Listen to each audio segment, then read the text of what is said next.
Nearly 18 million viewers tuned in to see the start of ITV's new drama Downton Abbey on Sunday.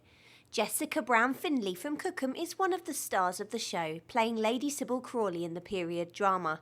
We caught up with her at her family home to find out more about the role in her newfound fame. Tell us a little bit about Downton Abbey and your character.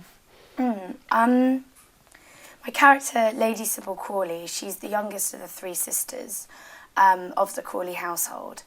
She's sort of just 17, and as such I think she's just stopped being treated as the child.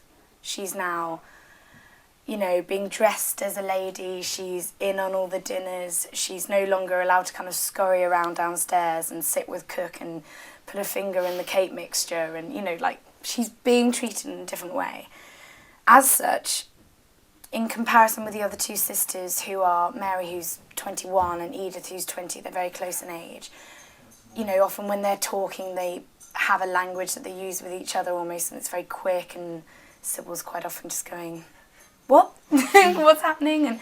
But at dinners and things, she does keep very quiet, and you would think it was because she's just shy or whatever, but really, Sybil is the rebel in the family, and she harbours a lot of passion, and she's very intelligent, and at a time of which she is discovering who she is as a young woman, women themselves in history at that time were discovering what they really could do and what they wanted to do, things like the vote, and so suffragette movement, and also class in itself, sort of the idea that maybe you could reach beyond what you've just done, or the idea that you're not necessarily born into something and so therefore that is your path.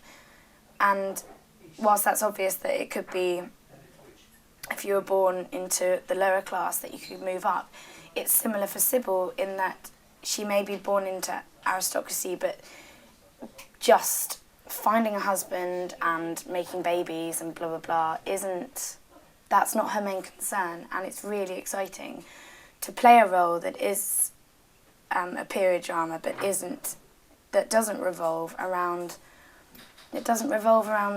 someone just looking for a husband. It's a really exciting, she's really passionate and intelligent, and sort of represents, I think, the future of what that time would be.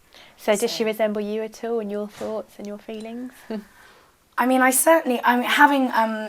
taken on a role as Sybil, I obviously, we're all conscious of what happened and what was done in things like suffragette movement and bits and bobs like that, and the amazing kind of things that the lengths that people went through. My eyes were completely open to sort of the struggle of all that kind of stuff, and it was really exciting. And I think there's a slight feeling I think maybe later on in life, of rebellion in a little way, sort of wanting to go out and live on my own, live in London, live on my own, do what I do. I enjoy independence massively. I think it's what I like doing, like being independent and making my decisions for myself and knowing I've done what I've done because of me and hard work or whatever. I think Sybil and I maybe share that sort of link, that it's sort of being determined and not taking no for an answer. Downton Abbey was aired on Sunday and Jessica watched, surrounded by family and friends. Well, we'd had a whole screening at the BFI and everything with Julian Fellows and Hugh Bonneville, who plays my dad, and everyone like that, which was really fun. That was brilliant. We sort of watched it on the big screen, so I'd done that on the Tuesday.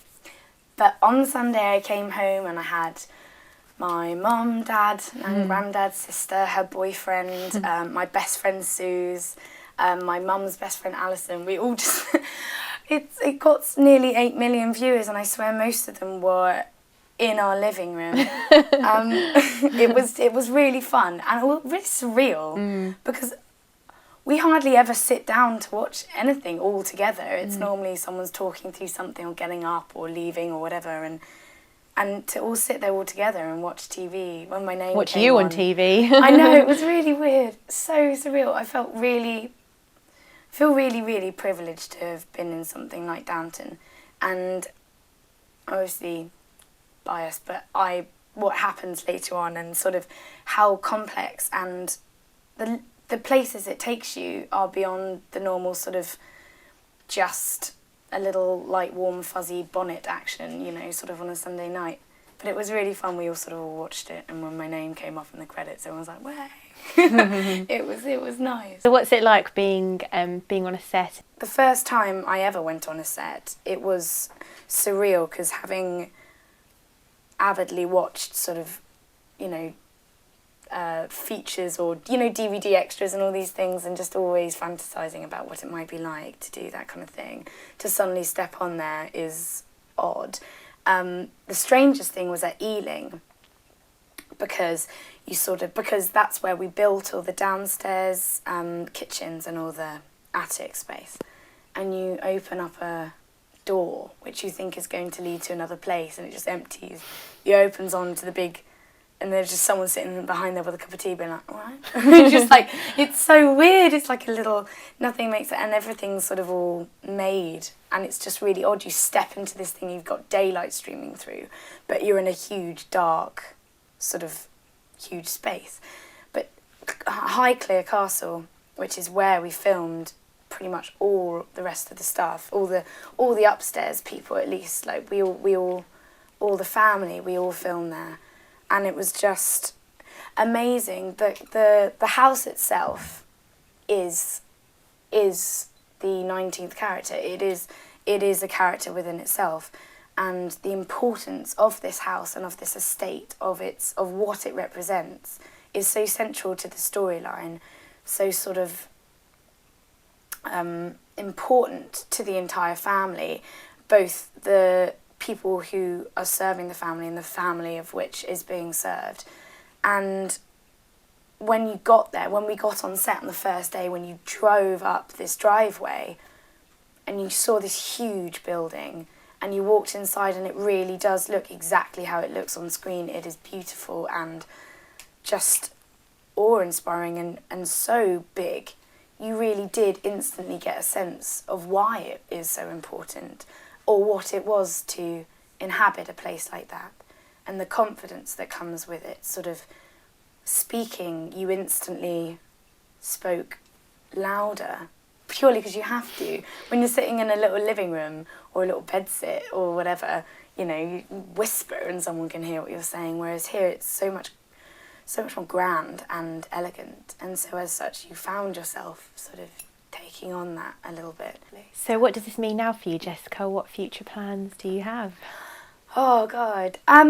Well, I did a film in November and December last year in the Isle of Man called Albatross, and that I'm about to see at the end of this month, so I'm really, really excited. It's finally all edited and everything together. So that's sort of coming out in January time. So that would be really interesting to actually have a full-on film out. That would be really exciting. Rather different from Downton Abbey. And then the next thing I know that I'm doing is I'm doing a film based on the punk movement in the 70s, sort of up north and bits and bobs like that. Quite different from Downton Abbey. Very, very different. And it's just, you know, things like that, they take shape, and sometimes, you know, they are put back a while, or they suddenly happen very quickly. But I know that having done this just wonderful project, really, having been able to be given the opportunity and to have learnt so much along the way, by the end of the 7th episode, sort of not only does Sybil understand herself so much more, but I think I did too, especially in terms of like what I was doing, in terms of being able to be so much braver and bits and bobs like that. Is really, really exciting and a lovely amazing opportunity to have had. And so just learning from every single day that I had on set. Are there any actors and actresses who you'd love to work with one day, or you ever see and think, oh, I'd love to work with that person one day?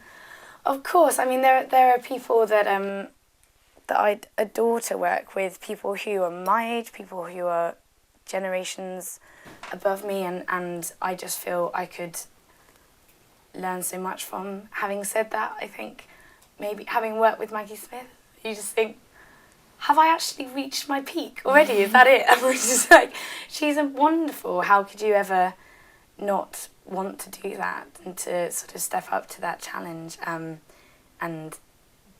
like just be amazed by who you're surrounded. I think the cast of Downton was wonderful. The calibre of sort of both incredibly experienced and respected, and then also first timers for a lot of us, like our first thing and blah blah blah. But there are actors that I'd love to work with. Any to name? Any Hollywood hunks? Hollywood hunks. Oh my god, I'm so bad with things like that. I never was a poster person. Do you know what? When I was younger, I had one poster in my room, and it was of Nureyev, ballet dancer. Surprise, surprise. Yeah, that's what was on my wall. But I bet there would be times that I'd walk on set if I was working with someone, and I'd just be like, wow, you're lovely. Look at your face. No, I don't know. It's rubbish. I'm sorry. Brilliant. Well, best of luck with everything. Thank you. Okay. Cool.